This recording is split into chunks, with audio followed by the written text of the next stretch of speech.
Welcome to Let Me Fix This. Enjoy the video.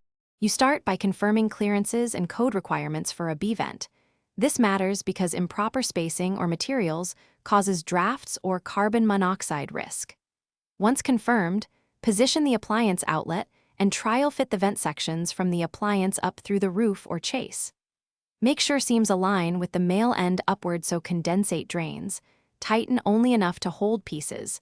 Final sealing comes later. Keep screws handy and measure twice before cutting through the roof membrane. You now stack and secure the vent. Slide each section together with the male end oriented upward so water runs down and out.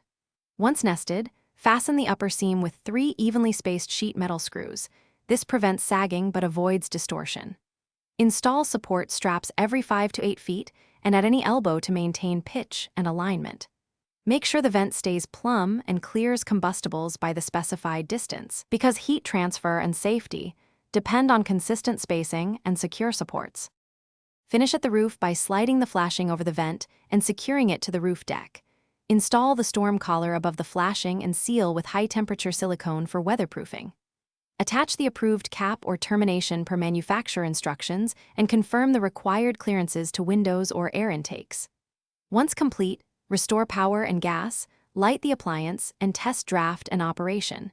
If you see smoke, soot, or back puffing, shut down and recheck joints and seals. Improper draft often traces to gaps or wrong.